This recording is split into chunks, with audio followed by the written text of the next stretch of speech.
सत श्री अकाल जी सारिਆਂ ਨੂੰ। मैं अपने बारे दसांगी तुहानू। मेरा नाम गुरप्रीत कौर है। मैं जिला बरनाला की रहने वाली हाँ।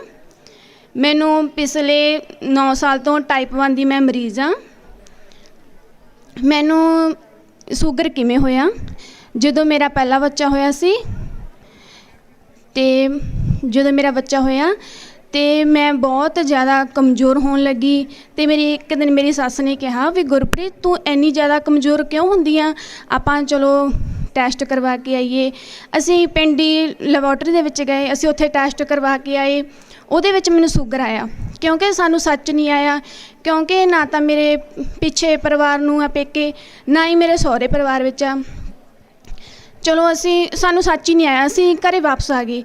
फिर असी वधिया लैबोरेटरी विच गए, उत्थे टैसट करवाया, उत्थे फिर मैनूं सूगर आया। असी चुप करके वापस आ गए। फिर सानू किसी ने कहा भी तुसी लुधियाने भी हॉस्पिटल विच जाओ। असी लुधियाने भी हॉस्पिटल विच गए, पटियाले पुचो विदेश हॉस्पिटल विच गए, चंडीगढ़ असी सारे हॉस्पिटल विच गए। सारिਆਂ ने सानू इंसुलिन लगाउण बारे कहा।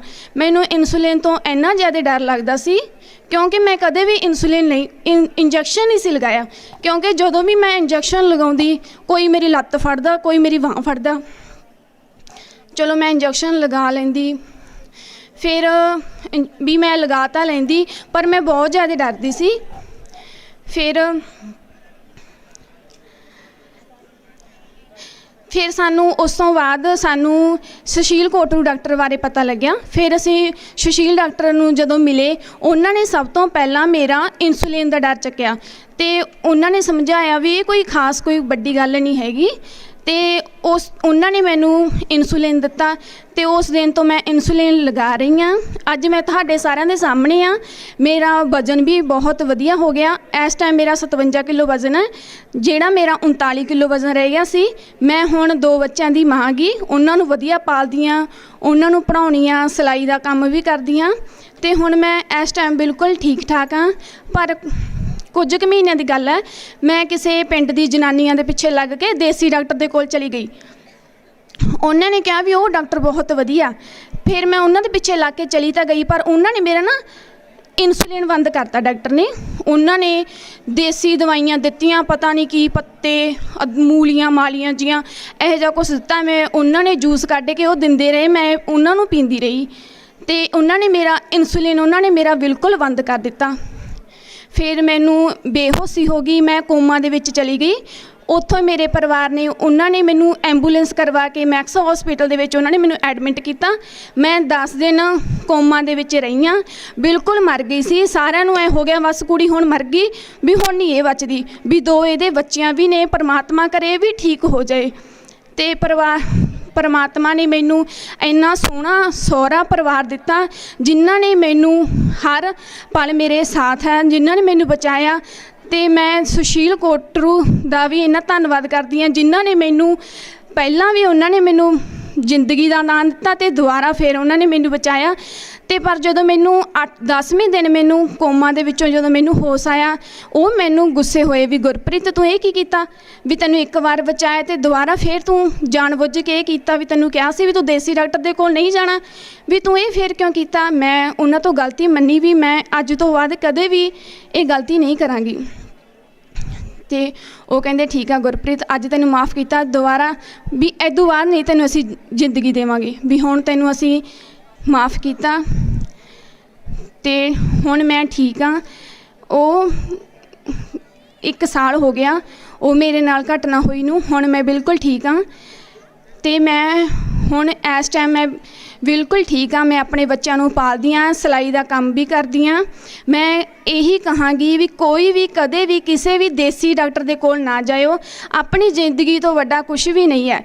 ये जिहड़ा इंसुलिन आ ये आपां नूं ही लगदा वे इंसुलिन आ, ये कोई खास कोई बड़ी गल नहीं है, अपनी जिंदगी तो वड्डा कुछ भी नहीं है।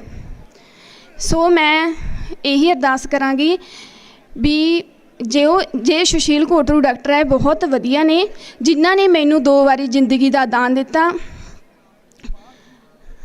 धन्नवाद। बस मैं यही कुछ कहना चाहती सी।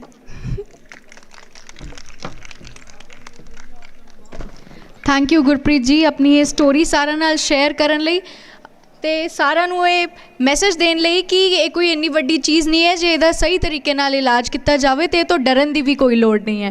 एक बार गुरप्रीत ਲਈ ਜ਼ੋਰਦਾਰ ਤਾਲੀਆਂ। मेरा नाम पूजा गुप्ता है। हम डॉक्टर सुशील कोटरू को 15 साल से ज़्यादा टाइम से जानते हैं।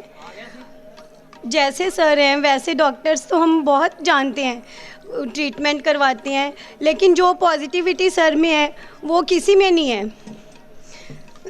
एक्चुअली मेरे मदर 15-16 सालों से डायबिटिक हैं और वो शुरू से ही सर के अंडर हैं, लेकिन ओल्ड एज की वजह से, डायबिटिक की वजह से वो बार बार आईसीयू में, हॉस्पिटल्स में आते रहते हैं। और कई बार ऐसी सिचुएशन आई है कि सभी डॉक्टर्स को लगता है कि अब वो ज़्यादा उम्मीद में नहीं है, ठीक हो या ना हो कोई ज़रूरी नहीं है। लेकिन सर इतने पॉजिटिव हैं और उनका एटीट्यूड इतना अच्छा है कि उनको चाहे कोई होप ना हो, बट वो अपने पेशेंट को इतनी होप देते हैं, इतना अच्छा ट्रीटमेंट देते हैं कि वो पेशेंट अनबिलीवेबल ठीक होकर घर जाता है। और वो इतना कोऑपरेट करते हैं, बीमारी के बारे में पूरी डिटेल में आपको बताते हैं कि वो कोई मेडिसिन दे रहे हैं तो वो क्यों दे रहे हैं, उसका क्या फ़ायदा है, उसका क्या नुकसान है। ऐसी डिटेल इन्फॉर्मेशन आपको कोई भी डॉक्टर नहीं देंगे। एक और बात है, जब हम शुरू में सर के पास आते हैं तो पेशेंट्स को ये लगता है कि वो मॉर्निंग में आए हैं, दोपहर हो गई, शाम हो गई, हमारी टर्न नहीं आई, हम लोग थक गए या यहाँ पे आके बहुत टाइम वेस्ट होता है। लेकिन ये बात पेशेंट के मन में तब तक होती है जब तक कि वो सर के कैबिन के अंदर नहीं जाता। जब वो एक बार सर को मिलता है, सर से बात होती है, तो वो बहुत अच्छे से समझ पाता है कि उसको इतना टाइम क्यों लगा, और वो खुद इतना कंटेंटेड होके बाहर आता है कि वो सोचता है कि मेरी तो वेट करना कुछ बड़ी बात नहीं थी। और वो हमेशा अच्छी यादें, अच्छा एक्सपीरियंस और अच्छा ट्रीटमेंट लेके ही जाता है। अगर आपको कोई ट्रीटमेंट के लिए महीने की ज़रूरत है तो सर के अंडर आप उस चीज़ को 15 दिन में रिकवर कर सकते हो, क्योंकि सर की गाइडेंस बहुत अच्छी है, सर का एक्सपीरियंस इतना अच्छा है। और सबसे बड़ी बात ये है कि सर ऑल राउंडर हैं। उसमें ये नहीं है कि सर सिर्फ शुगर को ही कंट्रोल करते हैं, शुगर में तो वो हैं ही बेस्ट, लेकिन और चीज़ों में भी सर ऑल इन वन है। और एक बात ये है कि जब सर आपको एक बार देख लेते हैं, आपको हौसला देते हैं, तो आधी बीमारी आपकी उसी में चली जाती है। सर से अगर आप सर को दिखाते हो, उनके ट्रीटमेंट को प्रॉपर फॉलो करते हो, तो मुझे लगता है कि आप ये फील करोगे कि मैंने दिल्ली में दिखा लिया, मेदांता में दिखा लिया या फिर एम्स में दिखा लिया। तो इस तरीके से हम ये महसूस करते हैं कि हम बठिंडा में ही रहकर बड़े से बड़े जगह पे जाने से बच जाते हैं। और सर इतना कूली बिहेव करते हैं कि आपको लगता ही नहीं है कि आप बीमार हो। सर के साथ साथ सर की डाइटिशियन टीम, सर के जूनियर्स, सिस्टर्स सब इतने अच्छे, इतने कोऑपरेटिव हैं कि आपको कोई दिक्कत, कोई तकलीफ़ नहीं आने देते।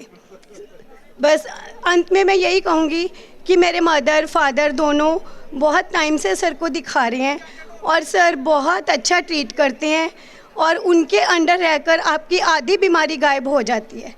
तो सर सबसे बेस्ट हैं, आप उनके अंडर रहकर इस बीमारी के बारे में अवेयर होकर इससे बचकर और सारी बीमारियों से बचने की ट्राई करें, तो ये हम सब के लिए बहुत अच्छा होगा। नटशेल में यही है कि we people are very lucky to have sir in our Bathinda. Thank you.